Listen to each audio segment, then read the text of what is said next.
Welcome back today, and we are here with another week of Broadway grosses. Let's get into it. To start off, we have & Juliet, which performed to 99.94% capacity last week compared to last week's 100%, going from 1,302,344 to 1,297,395. Not a huge drop, and again, this show is doing amazing numbers. I mean, again, I feel weird not saying so much about this, but there is nothing to say. It's doing amazing. A Beautiful Noise had a bit of an increase, going from 781,921 last week to 957,000 this week, going from 67%, 75%. The average ticket did go up from 126 to 137. And again, this is the kind of numbers we want to see out of A Beautiful Noise rather than 700. But again, I don't think this show is long for this world. Bad Cinderella is doing so bad, going from 84% last week to 72% this week, going from 639,391 to 571,192, and an average ticket of $70. And the average ticket actually went up from last week. Guys, I don't even need to say what I need to say, because you all know that this is terrible. Terrible numbers.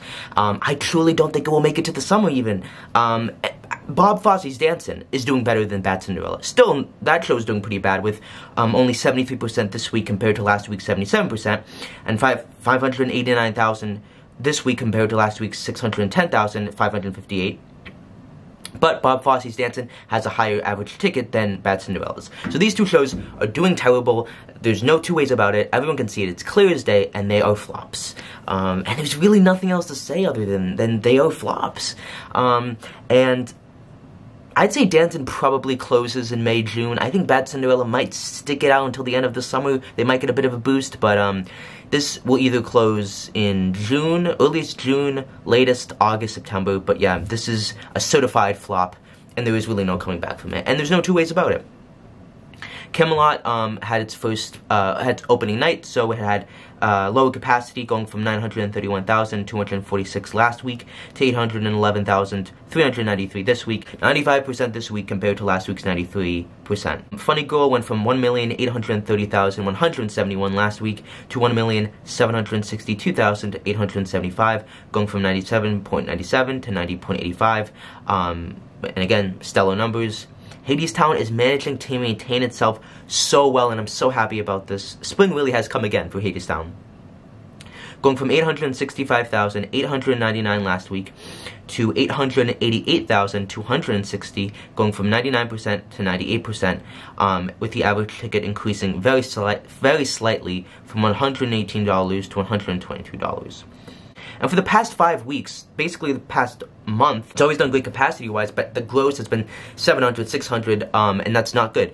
And recently, it's been doing 800, 900, which is exactly where Hadestown wants to be. Preferably, it's at 1 million. But if these numbers can maintain itself throughout the summer and maybe increase into the millions, and they can do that in the fall, this show will not close at the end of this year. It still has a chance, but I mean, something must have happened because it did not as good in the fall as it's doing now, and I wonder if that's because some of the heavy hitters like The Music Man with Hugh Jackman aren't on Broadway anymore, and a lot of shows did close post 2022 and into 2023, so that might have allowed the space to clear up a little bit. Let me know what you guys think in the comments down below, because I am a little bit baffled how it's suddenly doing much better. It's not like there's any new stars in it or anything. But maybe people had other priorities, and now they can set their priorities back to Hadestown, and I don't know, maybe it's, I mean, Kimberly Kimbo is not doing so well, so people might see Hadestown as a more exciting option, or if we have to pick the independent musical that's not a jukebox musical and not based on a brand, Hadestown is the one to go to. And it's also an amazing show. It deserves to run on Broadway forever. Definitely deserves this. Super happy about it. Hamilton made 2 million this week and 101% capacity. Harry Potter went from 1,819,727 last week to 1,671,858, going from 99% to 97%. And these are stellar numbers for Harry Potter, and it's doing much better than it normally does, which kind of goes to show how much of a underwhelming success Potter has been. But that's neither here nor there. Kimberly Kimbo is doing so bad, going from 93% to 82%, 466,255 last week to 455,000 $158, and an average ticket of $89, which was actually an increase from last week's $80 ticket price. And this show is in desperation of the Tonys. If this was not a contender, it would have closed. It's doing poorly, so poorly. And I actually compared it to the Prom, and the Prom was doing better this time, all those years ago, compared to Kimberly Kimbo. And I hate it because Kimberly Kimbo is so funny. It's one of the best new musicals on Broadway. But again, while it does have the it's not super serious like Dear Evan Hansen, and I don't think people want that, especially coming out of COVID. I think people don't want something that's too cutesy and too like simple, like Kimberly Kimbo. They want spectacle, they want drama, they don't want one of the other extremes. They don't want a Dear Evan Hansen, but they also don't want a Kimberly Kimbo. And it is kind of baffling. And I do even think with the Best Musical nom, and win, most likely, I think it will have a Band's Visit Strange Loop-esque run. And Band's Visit is very similar to this show in that it wasn't huge and revolutionary and groundbreaking. You know, with Dear Evan Hansen, it was, whoa, Ben Platt, Hamilton, whoa, revolutionary, Hadestown, oh my god, you have to see this. Whereas I feel like a lot of people with Band's Visit and Kimberly Kimbo is in like, you have to see this. They're like, oh, that was really funny, and yeah, you should go and see it. Even though I'm the one telling people, you need to see Kimberly Kimbo, it just hasn't picked up the momentum, and a lot of independent Best Musical winners and contenders don't get that buzz, and it's only the few ones that do. And interestingly, a lot of Best Musical wins don't run a very long period of time. So Kimberly Kimbo is following tradition, kind of, but not really. And again, it's doing very poorly, and yeah, it's in a very bad place. We'll compare this to New York, New York, which is also a new musical that no one really knew about, which passed $1 million this week, compared to last week's $931,111, going from 93.89% last week to 87.31%, with the average ticket going up from $86 to $88. And New York, New York is a prime example of a new show coming in, doing well, cough cough, Shocked, and Kimberly Kimbo. And everyone's like, and even I was surprised, because there wasn't a lot of buzz about New York, New York, it wasn't selling well, but I think I found it out. It is the spectacle of Broadway, the big tap dance numbers, it's got drama, it's got humor, it's got everything a tourist, the middle-aged, 40-year-old white woman crowd would want, and it's not anything like, it's, whoa, you know, it's not terrible, but it's more than Kimberly Kimbo. It's got more oomph than a Kimbo, even though that might not be objectively true, and I am seeing New York, New York soon, so I'll give my opinion. And the reviews seem to suggest that New York, New York is a flawed musical, but I think it is attracting the people that go and see Broadway shows more than Kimberly Kimbo is. And I think Kimberly Kimbo is a much more simpler story, and it has a very, you know, like almost like A24 Lady Bird, if you know what that movie is, vibe to it, whereas New York, New York has that like grand spectacle, like, you know, must-see event type energy and feel to it. Parade is doing very well, going from 99% to 97%, going from 1,134,539 to 1,126,838.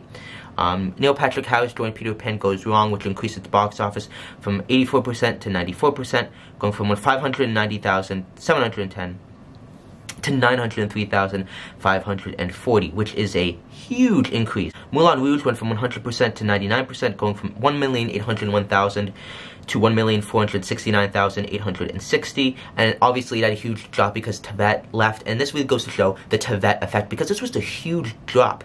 Although the average ticket was higher and the top ticket was extremely high, like it went from $4.99 to $6.99, but that's because they knew people were going to shell the big bucks to see Aaron Tevet's last performance. So if you look at the last regular week, which was $5.61 to $4.69, it's not that big of a drop. But again, the show is doing quite well, and as long as it kind of does 1 million to 1,200,000, 300, it's fine. Even if it does low millions, which isn't ideal, it definitely will make investors kind of go, as long as it doesn't go under 1 million, it's fine. But, you know, 1,300,000, 400, 2 million, that's where it thrives and where it should be doing. So in some cases, Moulin Rouge underperformed in the fall, but did better in the spring.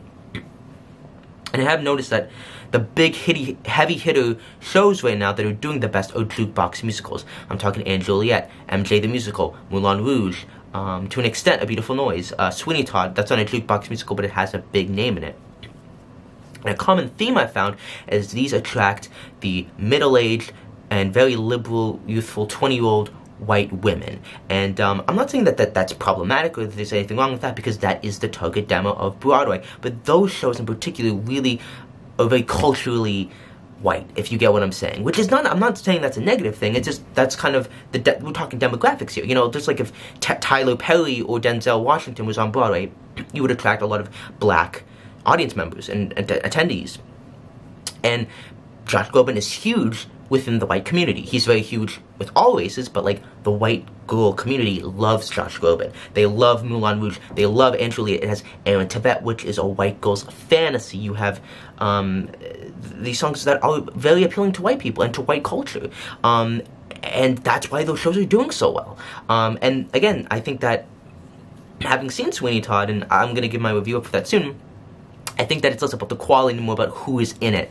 And I think that ultimately jukebox musicals, financially amazing for Broadway. They're not going to stop. Why would they? If I were an investor and producer, I'm like, let's get more of these shows out here. But from a creative standpoint, it is the worst thing that happened to Broadway, because it has basically sucked out the attention of shows that deserve to get the money that shows like Moulin Rouge are making, and only focusing it on them, allowing the Broadway market to be more harder to gauge, more competitive, and less fair to original musicals, and kind of going against what Broadway is for, which is creating daring, artistic, great work. And again, I know it's a capitalistic industry, so you have to have shows that are going to make the most amount of money. However, I think there is a good mix, and again, if you had there's a good balance. There's a balance, and there's not a balance right now. And if you had shows like Kimberly Kimball, that was the entire marketplace, would Broadway financially not do as well as it's doing right now? Yes, but eventually people would get used to that, accustomed to that, and that quality level would go high. The expectation level in terms of quality from people would go up, and then shows like Anne Juliet, Moulin Rouge maybe wouldn't get the passes that they get, because that's what people think the ceiling is for quality. Shucked is doing okay, going from 554,956 to 594,349, going from 95.43 to 91.18, with an average ticket of $69. Again, it's not doing super well. I don't think it's going to do not great, but it is doing better than Akimbo. I think it will make it through award season, but I think it will close.